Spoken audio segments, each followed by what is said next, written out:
Okay, good morning, grade 9 students, and welcome to our class for today. So today, or this week, week 5, we are going to talk about biases and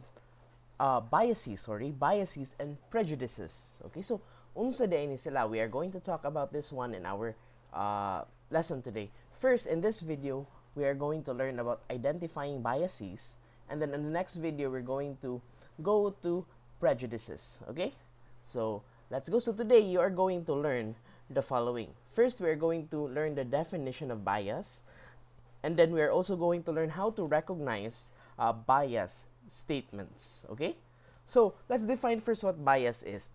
Okay, a bias is a statement or a question that has preference or attitude for or against certain persons, beliefs, or ideas. That means na kay here it tells you that a question or statement that has a preference or attitude, that means na kay gipanigan.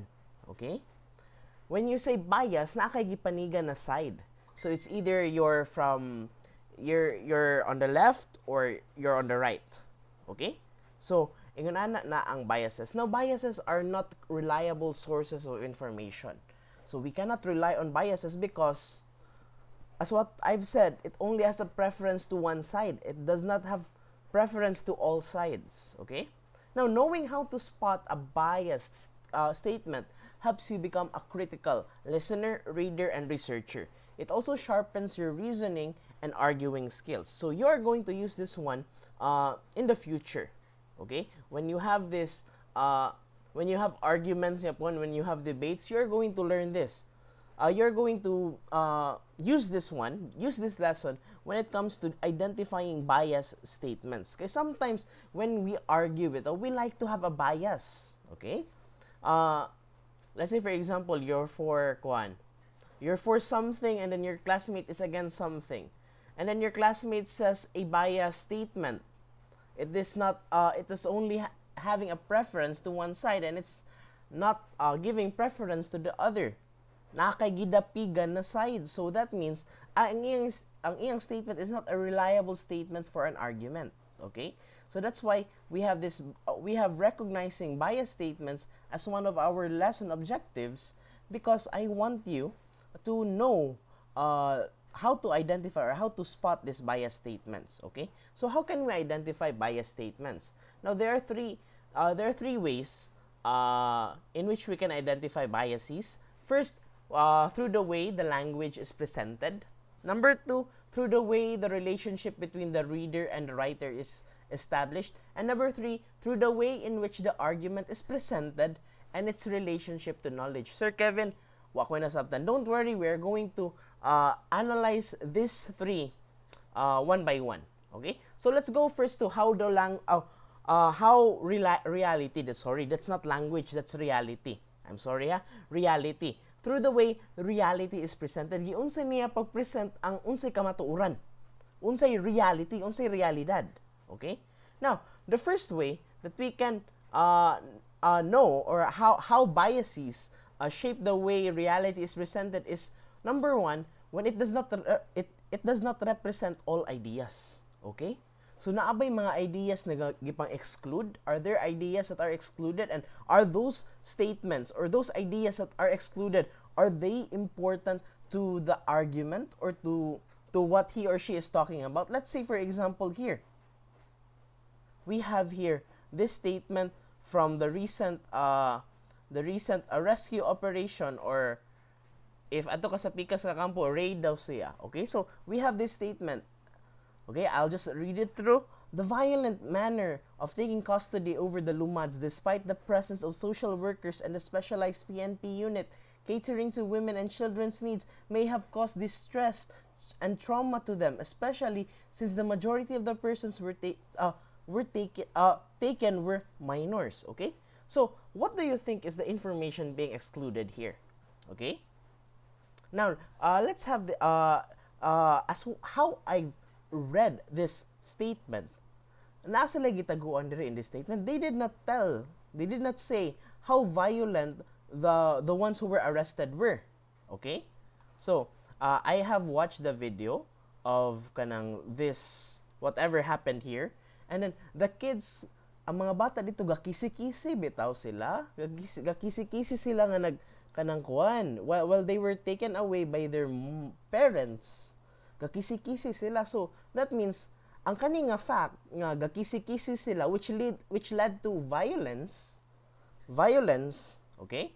So this is a very important thing that was excluded in this statement. Kung basahon niyo ang statement mo, ana gid mo nga, ala, violent na kaayo to ang kuan, ang gibuhat sa mga pulis, ana-ana. But they left out the fact that the students or the ones who were arrested, especially kato mga not minors anymore, were very violent. Okay? That's why information was excluded here. And this is one way we can spot bias when we see that it does not represent all the ideas. Okay? The next one, how we can know biases, is number 2, to the use of language. Okay? Now, let's have this statement. Bombs were dropped on the war-torn Marawi City. Okay? Again, there is information withheld. Okay? There are you can ask, are there certain information hidden? Okay, first, ask. Kinsa may nag-drop sa bomb? Is the statement telling us who dropped the bomb? Okay, that's the first one. Second one, information that is hidden.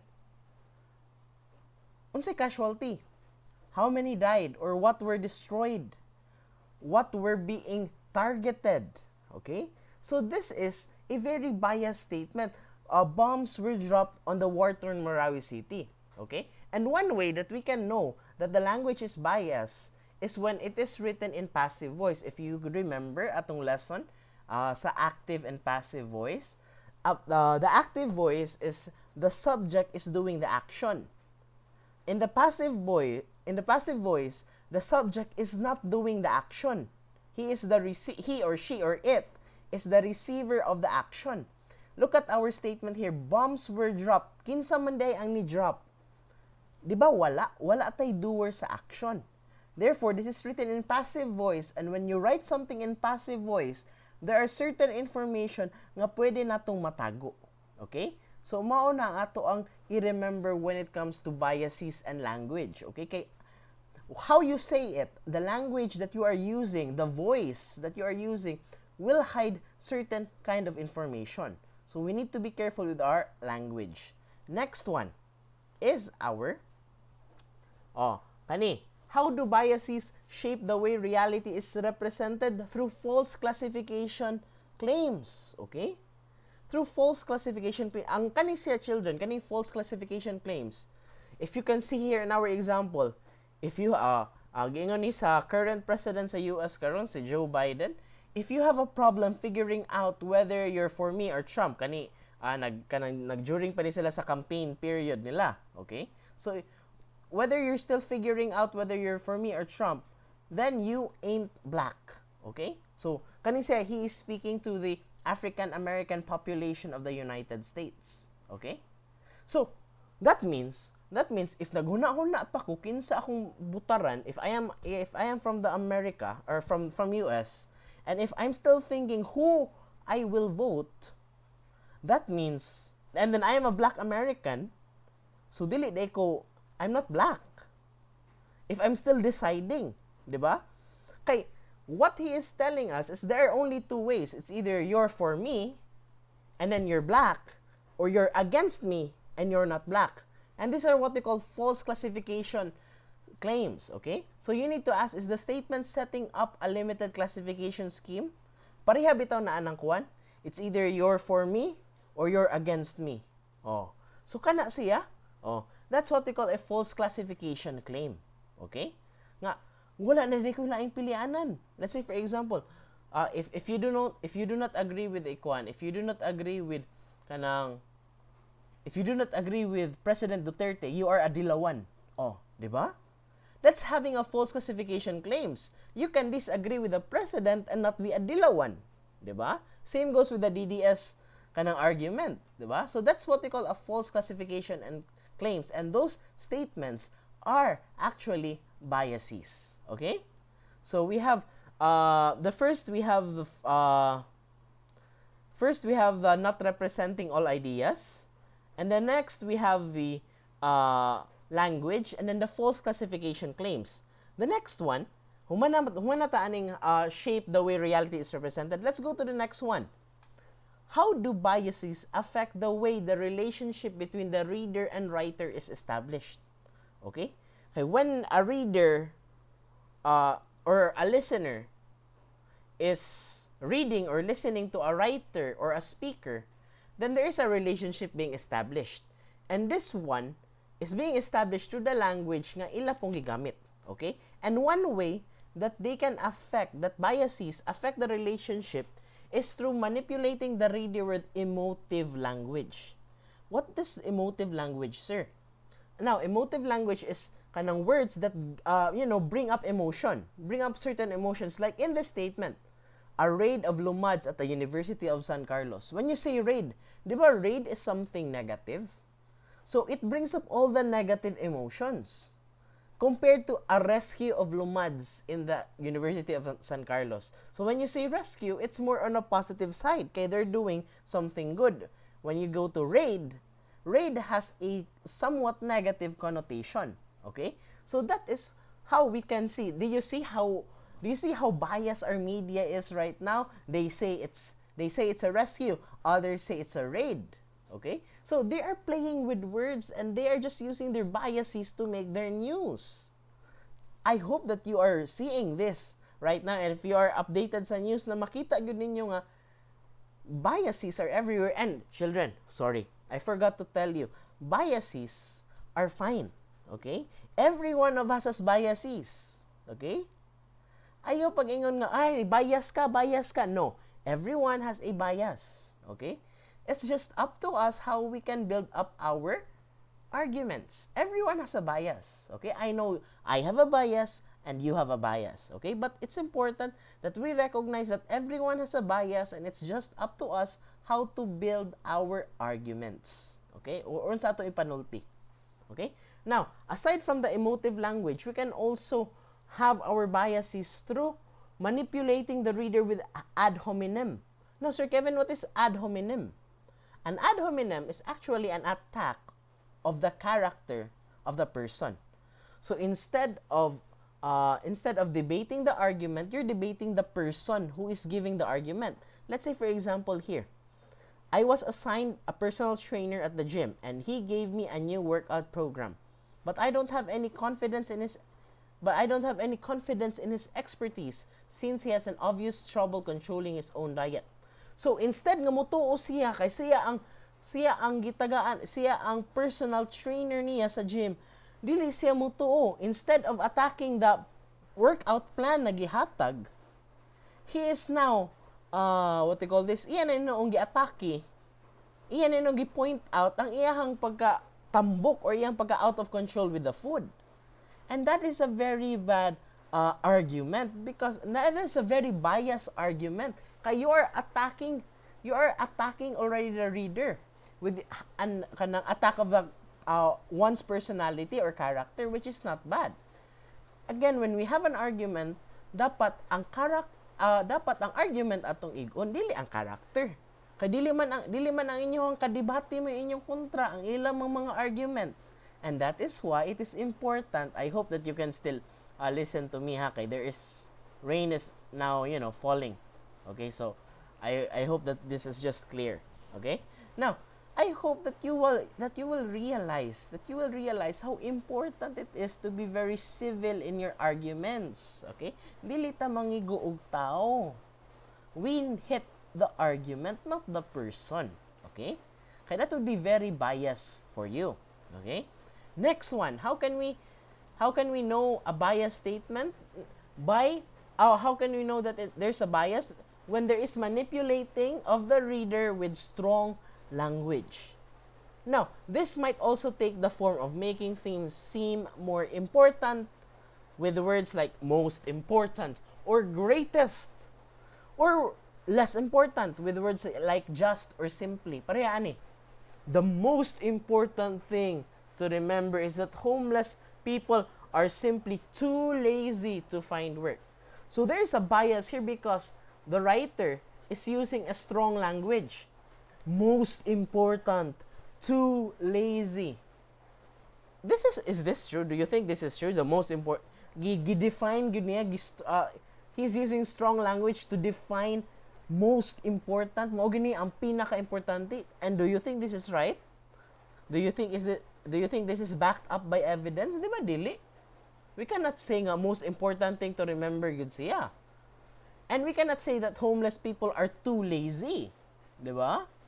So, this is a very biased statement that uses strong language. Okay? So, when you have an argument, dapat ang inyong language, moderate lang yun yung language. Ayaw i-definite yun nga, too important or very important or kanang kuan, simply because, ana-ana, ayaw, ana. Okay? Next. Now, how do we show bias? When we position the reader within the same in group. Okay? Now, this is evident by the use of we ug are. Kanang aning example, we, the Filipino people, should be concerned about our freedom of self-determination. So that means imong giapil ang reader nimo sa imong argument.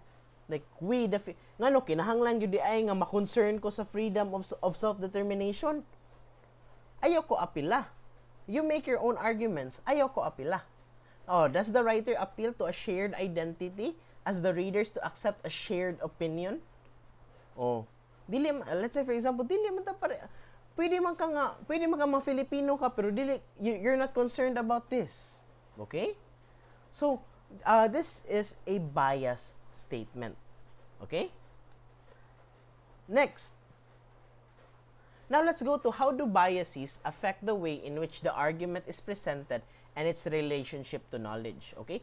So this is how arguments are presented. Number 1, using common sense or ideologies. Kana bitaw mga kwan?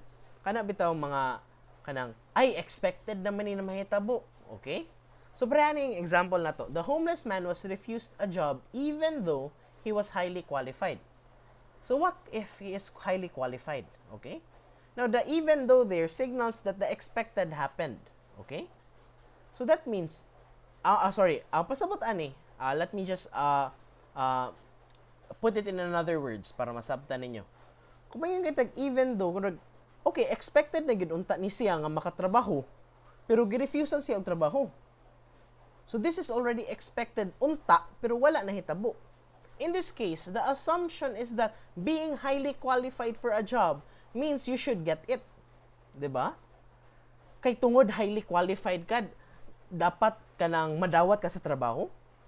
'Di ba? Dili. This is a very biased statement na this is kanang gipanigan niya. He is having a preference to the homeless man. Ngano, just because he is highly qualified, it does not mean nga automatic nga madawat ka sa trabaho. So this one is a very biased statement using common sense or ideologies. Okay? Next, using certain or definitive language. Oh, we talked about this one already. Using words that suggest that the argument is so obvious. Kanisiya, this is talking about the obviousness of a topic. Okay? So let's say, for example, being homeless naturally leads to drug addiction. Are you sure? Nganong definite man kayo? Nganong sure man kaayo ka? Nga, being homeless naturally leads to drug addiction. This is wrong. This is wrong. Kay, if you're going to say it like this, being homeless naturally leads to drug addiction, there is no need to evaluate it already. Wala na tayo need na mag-argument kay mao man ka na may tabo. But sometimes, people use this one to make their biases. Okay? Nga moingod sila nga, it will lead you to drug addiction even though it will not. Okay? So, mao na siya using certain or definitive language. So, dapat maghinay ta ani mga naturally, certainly, precisely when it comes to our writing or doing our argument. And these are the words that you should kanang mabantayan good kanang mga naturally, precisely, consequently, kana bitaw mga sureball yun ba nga padong dira. So these are certain or definitive language and this shows bias. Okay? Now, how do we know if a statement is biased? Number 1, check what is being excluded or hidden in the statement and why. Okay? Now check if there is another point of view or another perspective to look at the question from. Let's say for example katong recent nga nahitabo sa diri sa Cebu. Okay, katong mga lumad. We can look at the perspective of the police. We can look at the perspective of those who are teaching. I'm being biased here, okay? Kaya I believe these people were exploited by those teaching them, okay? So I have my bias. I'm telling you, I have my bias, okay? So we can look at the perspective of the police, at the perspective of those who are teaching, the perspective of those who are taking care of them, okay? We can look at also the perspective of the parents who asked for help, diba? So there are a lot of point of views that we need to take care of. And if naaga ni exclude nga point of view, then magduda na gyud mo nga there is bias there. Okay? And then why is it being hidden? There is a motive of hiding it. Let's say for example, katong mga nagtudlo, katong mga Save Our Schools Network, chu. They were hiding the fact that they were teaching a communist ideologies. Okay? So, they were really on it. They were hiding the fact, that fact. Kay they don't want to go to jail. Basically like that. Okay? The second question is, what is the evidence? Okay. So what is the evidence? Oh, so mao to gikuha nila ang gikuha nila ang mga notebooks to scan. Oh. So ingana na siya. Check if there is sufficient evidence including the necessary logical connections. Kay sometimes maghatag mo argument na yun pataka ra mo storya then dili walay connection. So mao na siya importante ang logical connections. So I hope you learned something in our first part of our video. The second part will talk about prejudices. So I hope you will watch the second part of our video. Thank you for watching our class and goodbye and see you on the next video.